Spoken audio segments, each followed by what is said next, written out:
My daughter-in-law forced me to wear an apron and told the guests, "This old lady is going to serve us today." I smiled and accepted. The shock came when I tripled the rent.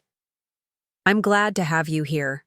Follow my story until the end and comment the city you're watching from so I can see how far my story has reached. The aroma of roast chicken filled the air as I pulled my cardigan tighter around my shoulders. I stood awkwardly in the doorway of what used to be my kitchen, now Veronica's domain in the house I owned but rented to them at a fraction of its worth. My son Thomas beamed with pride as his wife flitted between guests, her laughter tinkling through the crowded living room. "Mom, you're finally here," Thomas called out, giving me a quick side hug before returning to his conversation with his colleagues. I clutched the homemade apple pie I'd spent the morning perfecting. "Where should I put this?" I asked, trying to make myself useful. Veronica's smile didn't reach her eyes as she approached. "Oh, how quaint," she said, taking the pie from my hands and placing it on a side table without a second glance. "Actually, Audrey, I'm so glad you're here. We need an extra hand in the kitchen." Before I could respond, she was rummaging through a drawer. The room fell quiet as she pulled out a faded floral apron, one I recognized from my days in this kitchen when this house was still my home. "Here," she said, holding it out to me. "This is perfect for you." I hesitated, aware of the eyes now, watching us. "I don't think Oh, don't be silly," Veronica interrupted, her voice sweet but her eyes cold as she stepped forward and looped the apron over my head. She tied it behind my back, the gesture feeling more like a shackle than a courtesy. "Everyone, meet Thomas's mother," she announced to the room of professionals in their elegant attire. "This old lady will be serving us tonight." A few nervous chuckles rippled through the crowd. I stood frozen, the apron hanging off my 58-year-old frame like a badge of servitude. My cheeks burned, but I forced a smile. "Happy to help," I managed to say, my voice barely a whisper. Thomas, caught up in conversation with his boss, merely glanced over and nodded appreciatively, seemingly oblivious to my humiliation. Or perhaps he simply chose not to see it. For the next 2 hours, I served drinks and passed hors d'oeuvres. I sliced the expensive steaks Veronica had prepared, refilled wine glasses, and cleared plates. My hands trembled slightly as I worked, but I kept my composure. Occasionally, I caught pitying glances from some of the guests. Those looks hurt more than Veronica's sharp commands. "The glasses need polishing before you set them out," she said loud enough for everyone to hear. "You missed a spot on that plate, Audrey." Each correction was delivered with a smile, making it impossible for me to object without seeming like the difficult one. So I nodded and complied, swallowing my dignity with each "yes, of course," and "right away." When one of Thomas's colleagues, a kind-faced woman in her 40s, offered to help me, Veronica quickly intervened. "Don't be silly, Margaret. You're our guest. Audrey doesn't mind, do you? This is what mothers do." She placed her hand on my shoulder, squeezing just a little too hard. "Of course not," I replied, the words ash in my mouth. Later, as I was washing dishes in the kitchen, I heard Veronica in the dining room. "Thomas's mother is just so traditional," she was saying. "She insists on helping. You know how women of that generation are. They don't know what to do with themselves otherwise." I scrubbed a stubborn spot on a casserole dish, fighting back tears. How had it come to this? The house that my late husband John and I had saved for years to buy, where we had raised Thomas with so much love, had become a place where I was nothing more than the help. When the last guest finally left, Thomas gave me a quick kiss on the cheek. "Thanks for helping out, Mom. Veronica really appreciated it." My son's inability to see what had happened broke something inside me. I nodded, not trusting myself to speak. "You can leave those dishes," Veronica said, yawning dramatically. "I'm exhausted from hosting. Just let yourself out when you're done, okay?" As I drove back to my small apartment that night, the tears I'd been holding back finally fell.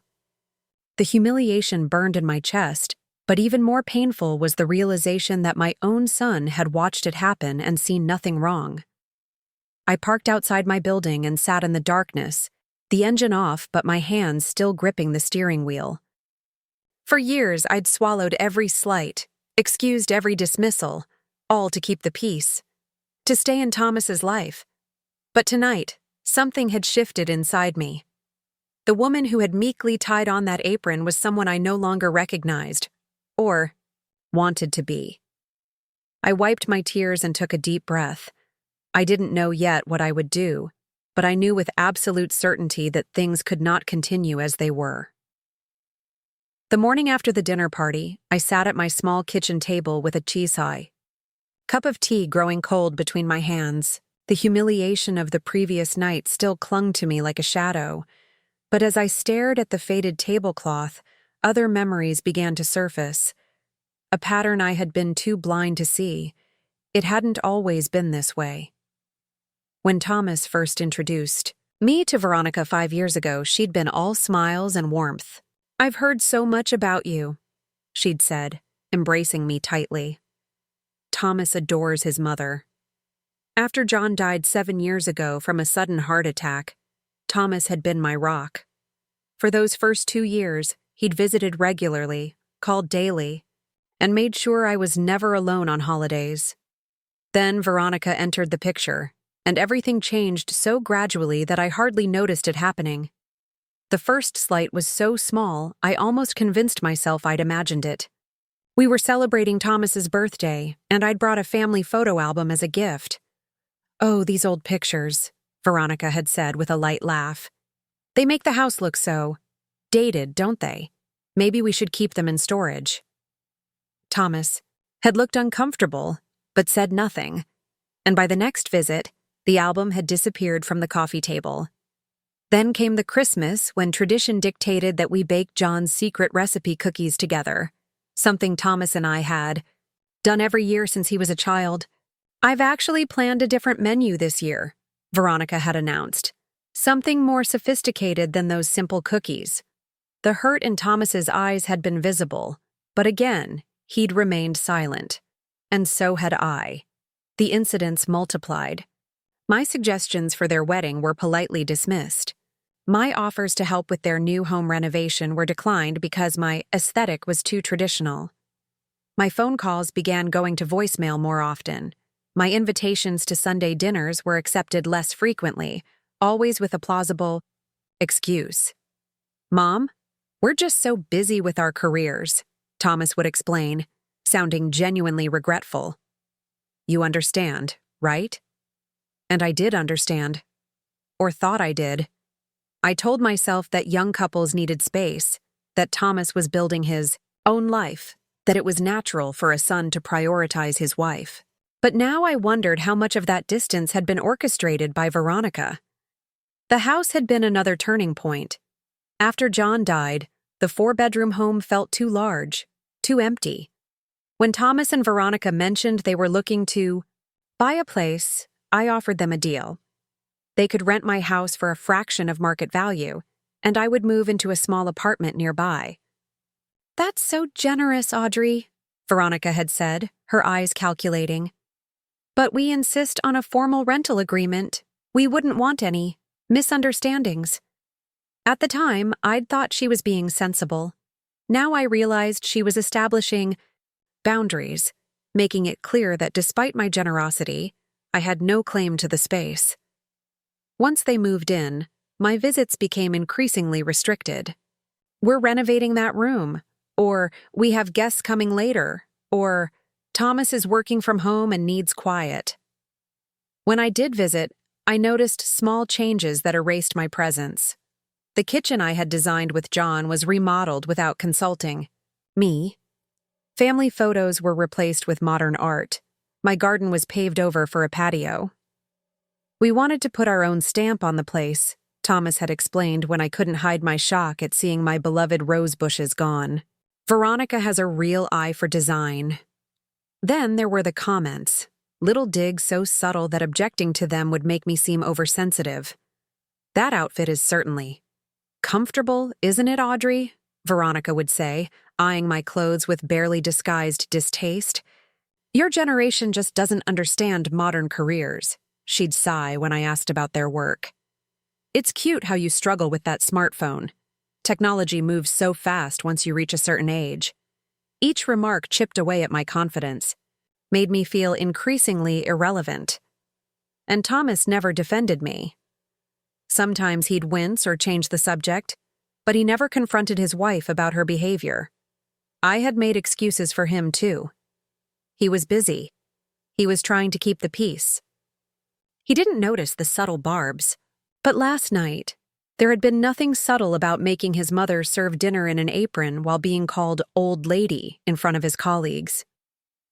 The realization was like ice water in my veins. This wasn't just about Veronica. My own son had stood by and watched me be degraded, and he had done nothing. The tea had gone completely cold now. I pushed it away and stood up, walking to the window of my small apartment. From here, I could just see the edge of my old house, the home, where Thomas had taken his first steps, where John and I had built our lives, where I had nursed both of them through illnesses and celebrated every milestone. The house I had practically given to them out of love. A knock at my door startled me from my thoughts. I opened it to find Eleanor, my oldest friend, standing there, with concern etched on her face. I've been calling you all morning, she said, stepping inside without waiting for an invitation. What happened last night? You look terrible. As I began to tell her about the dinner party, my voice broke. Eleanor listened in growing horror, her expression shifting from concern to outrage. Audrey, she said finally, taking my hands in hers. This has gone on long enough. Tell me honestly, how long have you been letting them treat you like this? How long? Eleanor's question hung between us. Forever, I suppose, I answered, sinking back into my chair. It just got worse so gradually. That you convinced yourself it was normal, Eleanor finished for me, her voice gentle but firm. She had known me for over 30 years, had been there through John's illness, his death, and the difficult years that followed. If anyone could see through my excuses, it was her. I spent the next hour telling Eleanor everything, each small, slight, each exclusion, each moment when Thomas had chosen silence over standing up for me. Speaking the truth aloud made it impossible to ignore how systematic the mistreatment had become. You know what the worst part is? I said, my voice barely above a whisper. I kept thinking that if I just tried harder, if I was more accommodating, more helpful, less demanding, they would want me around. Eleanor squeezed my hand. Oh, Audrey, this was never about you not being enough. After Eleanor left, promising to check on me later, I tried to distract myself with housework. But my mind kept returning to the night before, replaying each humiliating moment until I couldn't stand the confines of my small apartment anymore. I decided to walk to the local park, hoping fresh air might clear my head. It was early afternoon on a weekday, so the park was relatively empty, just a few mothers with young children and elderly couples feeding the ducks. I found an empty bench overlooking the pond and sat down, watching the ripples spread across the water's surface. About 20 minutes later, a familiar laugh caught my attention. I turned to see Veronica sitting at a cafe across the street, engaged in animated conversation with another woman. Their table was close enough to the sidewalk that snippets of conversation carried to where I sat. I should have left. I should have walked away in the opposite direction. But something kept me rooted to that bench, half hidden by a large oak tree. You should have seen her face, Veronica was saying, her voice rising with amusement. Standing there in that ridiculous apron like some kind of servant. The other woman, a sleek blonde I recognized vaguely as one of Veronica's friends, leaned forward. Wasn't she embarrassed? Of course not, Veronica replied dismissively. She doesn't even realize how pathetic she looks, always hovering around, desperate to be included. It's actually sad. Each word was a needle piercing my heart. I sat frozen, unable to move as they continued. Does Thomas ever say anything? The friend asked. Veronica waved her hand. Thomas knows which side his bread is buttered on. Besides, I've made it clear that his mother is a package deal. You can't have one without the other. He's seen how hard I've worked to make our life perfect. He's not going to risk that over his clingy mother. The friend took a sip of her coffee. Still, it's his mother. Doesn't he ever get defensive? Please, Veronica scoffed. I've spent years making sure he sees her the way I do, as an obligation, not someone he actually wants around. Trust me, he barely notices anymore. So, what's your endgame here? The friend asked, lowering her voice slightly, but not enough. You can't keep having her serve at your parties forever. Veronica's laugh was cold. Actually, I'm working on something better. That house? It's worth a fortune now with all the improvements we've made. I've been talking to Thomas about having his mother sign it over to us completely. I felt my breath catch. She'd never agree to that, would she? The friend asked, sounding impressed and appalled in equal measure. You'd be surprised what she'd agree to just to stay in Thomas's life, Veronica said confidently. Besides, what does she need a big house for? She's alone. We could help her find a nice little retirement community somewhere, preferably at least an hour away. The friend laughed. You're terrible. I'm practical, Veronica corrected. I've put years into creating the perfect life. I'm not about to let some needy old woman ruin it now. I don't remember standing up.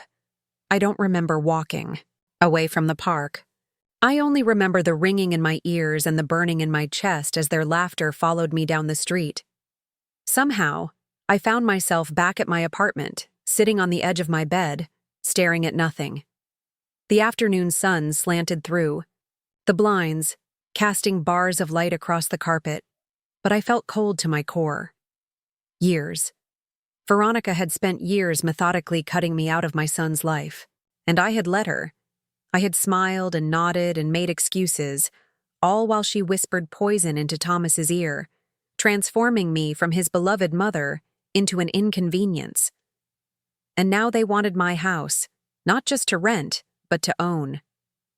The last significant asset I had. The home where Thomas had grown up. The place where John and I had built our life together. My phone rang, startling me out of my thoughts. It was Thomas. For a moment, I considered not answering. What was the point? According to Veronica, he barely noticed me anymore. But I did answer, if only to hear for myself whether she was right. Mom? His voice sounded normal, casual. Veronica and I were wondering if you could come over this weekend. There's something important we want to discuss with you. My hand tightened around the phone. The important discussion that would somehow lead to me signing away my home?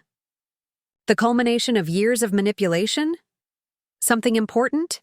I repeated, fighting to keep my voice steady. Yeah, it's about the house, he said, confirming my worst fears. Don't worry, it's nothing bad. We just have an idea we think would benefit everyone.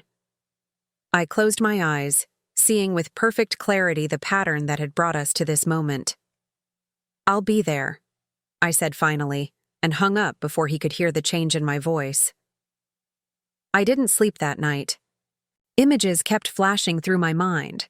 Veronica tying that apron around me, Thomas looking away, the pitying glances from guests, and now the conversation I'd overheard, the calculated plan to take the last thing I had. By dawn, I'd made a decision. I wouldn't confront them about what I'd heard, not yet. First, I needed to understand my position and my options. At 8 a.m. sharp, I called Martin Weber, the same attorney who had helped with John's estate after his death. His secretary seemed surprised to hear from me, but scheduled an appointment for that afternoon. Martin's office hadn't changed in the 7 years since I'd last visited. The same leather chairs, the same framed law degrees on the wall, the same smell of old books and coffee. Martin himself had aged, his hair now completely gray, but his handshake was still firm, his gaze still sharp. "Audrey," he said warmly, "it's been too long. What brings you in today?" I took a deep breath and explained the situation. How I'd rented my house to Thomas and Veronica, the terms of our agreement, and my suspicion that they now wanted me to sign the property over to them entirely. Martin listened without interruption, his expression growing increasingly concerned. When I finished, he leaned forward. "First, let me be clear. You are under no obligation to sign anything. That house is yours, free and clear." His reassurance loosened something in my chest. "But the rental agreement—" "Let's look at it," he said, extending his hand. I pulled the document from my purse and watched as he reviewed it, his frown deepening. "Audrey," he said finally, "this rental rate is well below market value. Have you ever increased it since they moved in?" I shook my head. I wanted to help them. "That's admirable," he said carefully. "But according to this agreement, you're entitled to adjust the rent annually. You've never exercised that right?" "No," I admitted. "It didn't seem necessary." Martin leaned back, tapping his pen against the desk.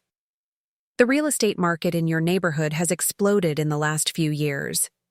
Properties similar to yours are renting for 3 times what you're charging." I blinked, processing this information. 3 times?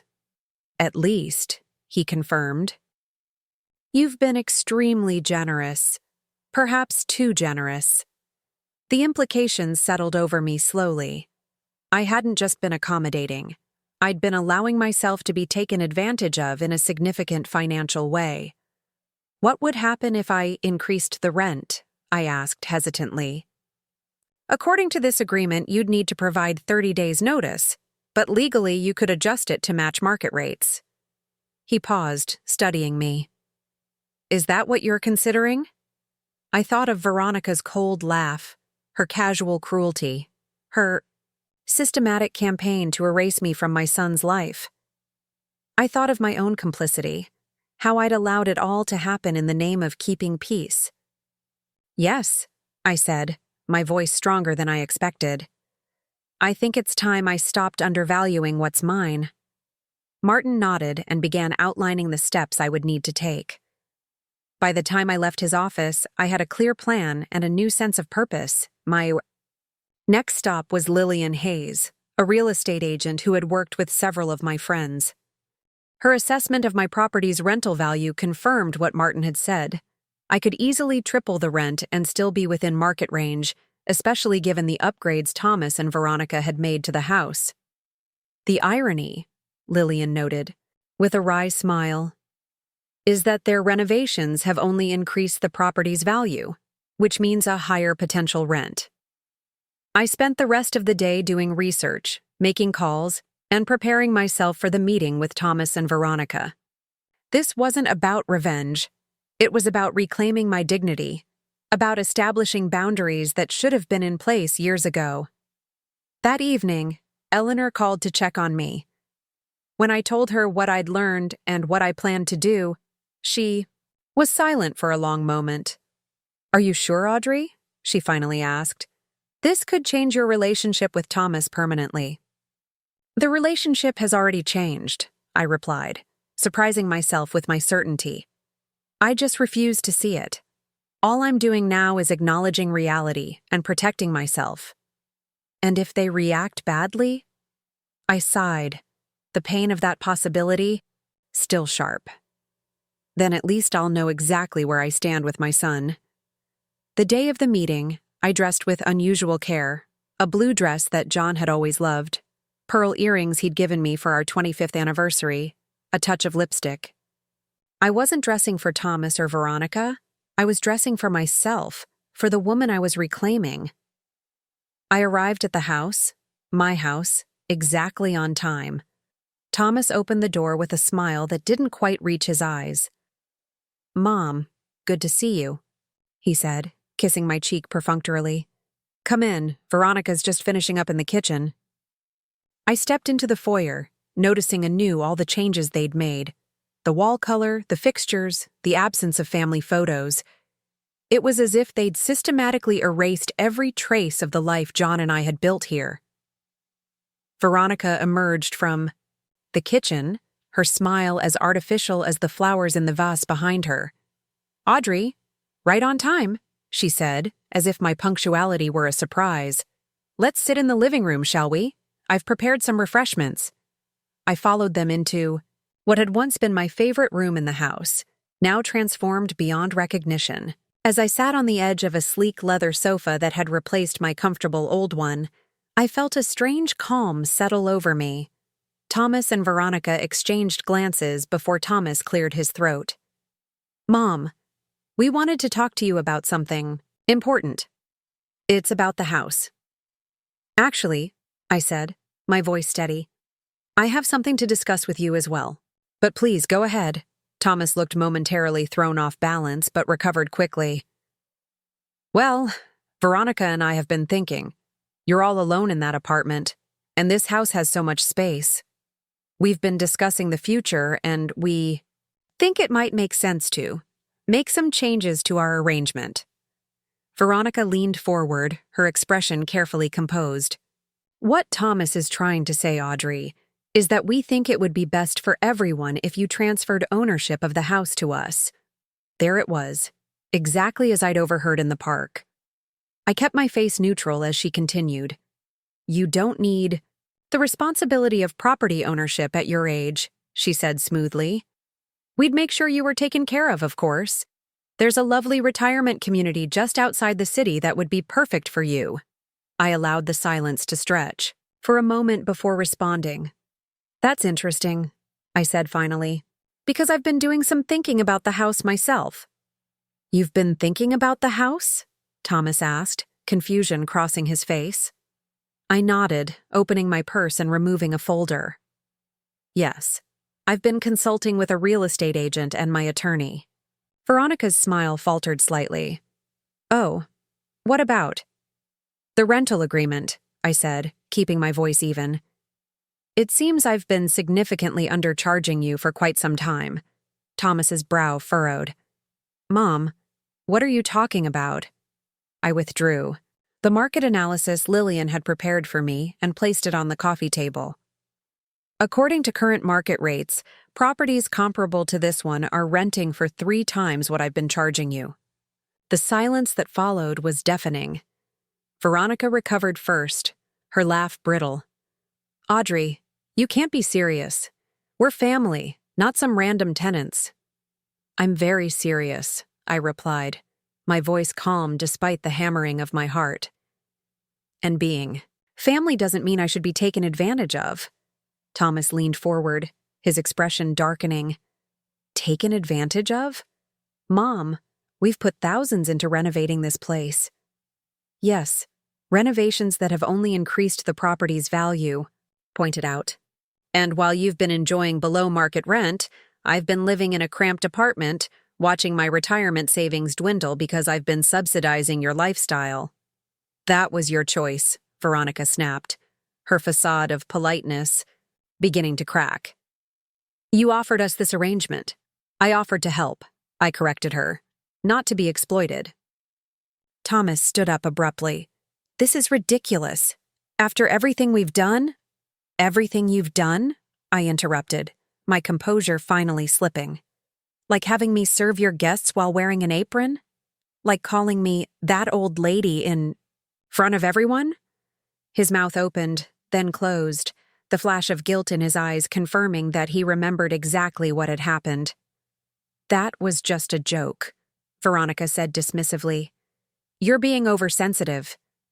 I turned to her, really, looking at her for the first time without the filter of trying to please her. It wasn't a joke, Veronica. It was deliberate humiliation. Just like the jokes about my clothes, my age, my opinions. Just like excluding me from family events or rescheduling them without telling me. Thomas was shaking his head. Mom, that's... Not fair. Not fair? My voice remained level despite the emotion building inside me. What's not fair is hearing my daughter-in-law tell her friend that she's been methodically turning my son against me for years.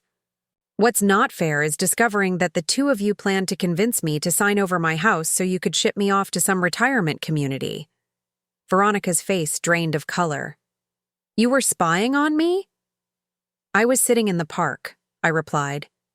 You were the one speaking loudly enough for everyone to hear how you've put years into making sure Thomas sees me as an obligation, not someone he actually wants around. Thomas turned to Veronica, confusion and the first hints of anger crossing his face. What is she talking about? Veronica's eyes darted between us, her expression hardening.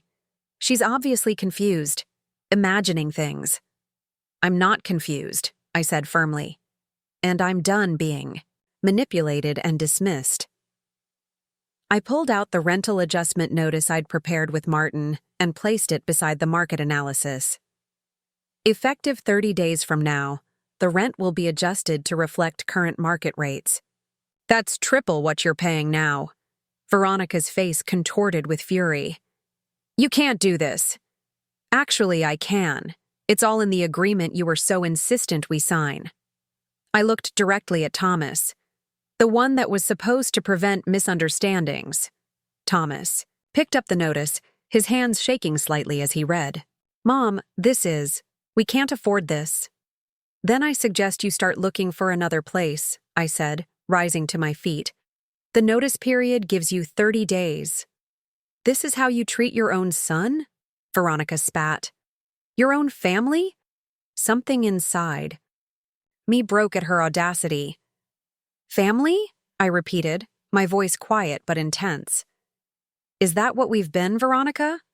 Was it family when you made me serve your guests like a maid? Was it family when you systematically removed every trace of my existence from this house? Was it family when you planned to take my home and send me away? I turned to Thomas, who was staring at me as if seeing a stranger. Perhaps he was. And you, my son, the child I carried, raised, loved with everything I had. You stood by and watched her treat me like garbage. You did nothing. His face crumpled slightly. Mom, I never meant— Intentions don't matter, I said, the words catching in my throat. Only actions. And your actions have shown me exactly how much I'm valued in your life. Veronica stood up, her voice rising. This is blackmail. You're punishing us because you're jealous. This isn't punishment, I interrupted. This is consequence. I've spent years prioritizing your feelings at the expense of my own dignity. That ends today. Thomas looked stricken. So what? You're just cutting us off? Your own family? The pain in his voice nearly broke my resolve, but then I remembered how he had looked away when Veronica tied that apron around me, how he had never once defended me against her cruelty. I'm not cutting anyone off, I said quietly. I'm establishing boundaries that should have been in place long ago. What happens next is up to you. I picked up my purse and headed for the door, my legs surprisingly steady despite the trembling. In my chest. If you walk out that door, don't expect things to be the same. Veronica called after me, her voice shaking with rage. I paused, turning to look at them one last time. That's exactly what I'm counting on. The door closed behind me, with a soft click that felt surprisingly final. I walked to my car, got in, and sat there for a long moment, letting the enormity of what had just happened wash over me. I had spent so many years afraid of losing my son that I had allowed myself to be diminished, disrespected, erased. I had mistaken sacrifice for love, compliance for connection. As I drove away from the house, I felt a complex mixture of grief and liberation. I didn't know if Thomas would ever understand why I had done this. I didn't know if our relationship could survive it, but for the first time in years, I was choosing to value myself. And despite the ache in my heart, it felt like finally being able to breathe. 2 weeks passed without a word from Thomas or Veronica. I kept myself busy, trying not to count the hours since our confrontation, trying not to second-guess my decision. Eleanor checked on me daily, bringing casseroles I didn't eat and reassurances I struggled to believe. "They'll come around," she said one evening as we sat in my small living room. "Thomas just needs time to process everything." I wasn't so sure. The look on his face when I'd left, a mixture of shock, betrayal, and something that might have been shame, haunted me. Had I gone too far? Had I destroyed whatever connection remained between us? "What if he doesn't?" I asked softly. "What if I've lost him for good?" Eleanor took my hand. "Then you'll survive that too, Audrey. But give him a chance to surprise you." On the 18th day after the confrontation, my phone rang. Thomas's name appeared on the screen. My hand trembled as I answered. "Hello? Mom." His voice sounded rough, uncertain. "Can we talk? In person?" We agreed to meet at a coffee shop halfway between our homes. Neutral territory. I arrived first, choosing a quiet corner table and ordering a tea I couldn't drink. When Thomas walked in, I was struck by how tired he looked, shadows under his eyes I hadn't noticed before. He sat down across from me, hands clasped tightly on the table. For a long moment, neither of us spoke. "How are you?" he finally asked. "I'm okay," I replied, the inadequacy of the words hanging between us. "And you?" He shrugged, a gesture so achingly familiar it made my heart twist. "We found an apartment," he said. "Moving next week." I nodded, unsure what to say. Part of me had hoped they would somehow find a way to meet the new rent, that they wouldn't actually leave. But that had always been unlikely. "Veronica's furious," he continued, something hardening in his expression. "She wanted me to fight this legally, to challenge the rent increase. And you didn't want to?" Thomas looked down at his hands. "I looked into it. Our lawyer said you were within your rights." He hesitated. "But that's not why I'm here." I waited, heart pounding. "I've been thinking about what you said," he continued, his voice low. "About how I stood by and watched. About how I did nothing." He looked up, his eyes meeting mine directly for the first time. "You were right. Whatever I had expected, it wasn't this." My throat tightened. "After you left, I couldn't stop thinking about it, about all of it. The dinner party. The way Veronica spoke to you. The way I just let it happen." His voice cracked slightly.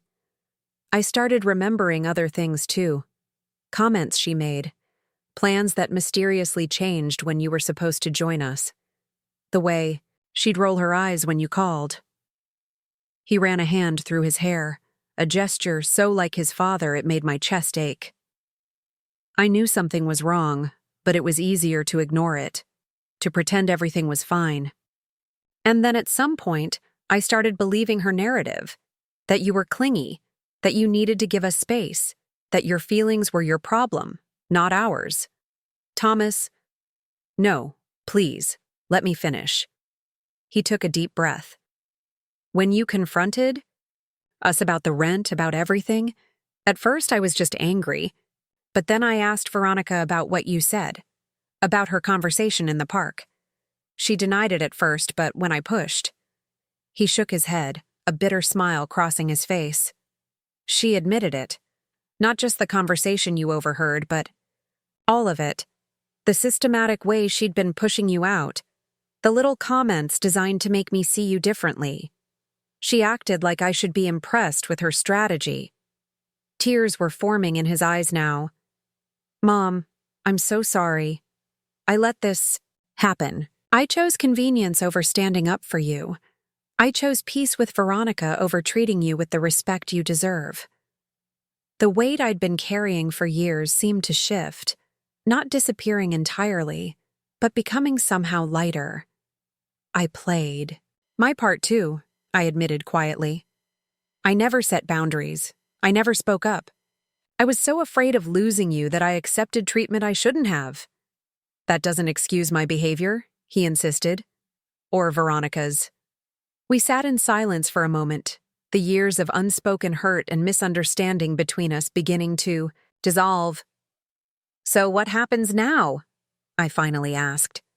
Thomas looked down at his wedding ring, twisting it absently. "Veronica and I, we're taking some time apart. The apartment I mentioned, it's just for me. I can't be with someone who would treat my mother that way, who would manipulate me like that." I reached across the table, covering his hand with mine. "I never wanted to come between you and your wife." "You didn't," he said firmly. "She did that herself. And honestly, I'm starting to see that her treatment of you was just one symptom of larger problems between us."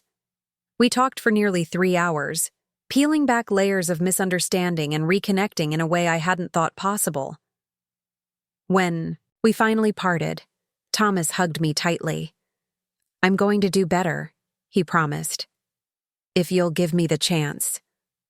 "Always," I whispered.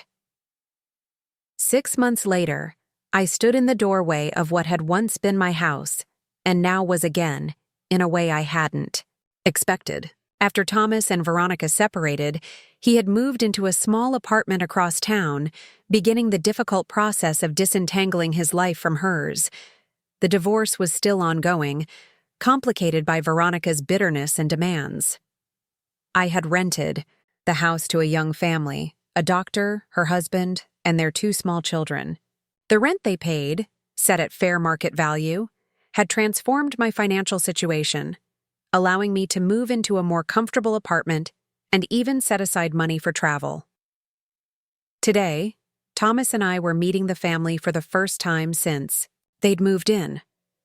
Their daughter, a precocious 5-year-old with braids, led us through the rooms, proudly showing us the changes they'd made. The walls were a warm yellow now. The kitchen had been updated. But somehow, the house felt more like itself than it had in years. "They're taking good care of it," Thomas said as we left, the sound of children's laughter following us down the walkway. "They are," I agreed. "It feels like a home again." We'd developed a new routine over these months. Sunday dinners at my apartment, occasional movies, long conversations where we continued rebuilding the trust that had been damaged. It wasn't perfect. There were still moments of awkwardness, echoes of old patterns we had to consciously break. But there was also a new honesty between us, a mutual respect that hadn't existed before.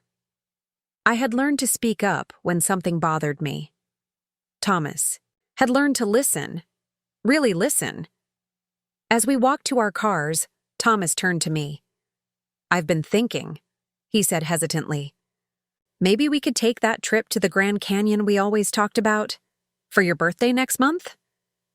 The trip his father and I had dreamed of, that we'd promised to take Thomas on someday. A dream that had been set aside after John died, then forgotten in the years of tiptoeing around Veronica. I smiled, feeling the warm spring sun on my face and a sense of possibility I hadn't experienced in years. "I'd like that very much," I said. As I drove home, I thought about the journey of the past year, from humiliation to confrontation to this fragile, hopeful rebuilding. I had lost some things along the way, illusions, false peace, a relationship, built on unhealthy sacrifice. But I had gained something far more valuable: self-respect, true connection, and the knowledge that I was worth standing up for, even if I had to be the one to do it first. The woman who had meekly tied on that apron was gone.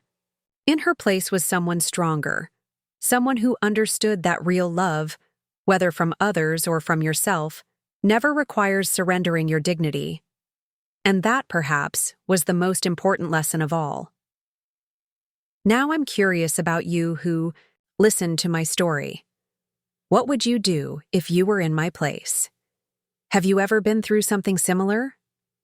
Comment below, and meanwhile, I'm leaving on the final screen 2 other stories that are channel favorites, and they will definitely surprise you. Thank you for watching until here.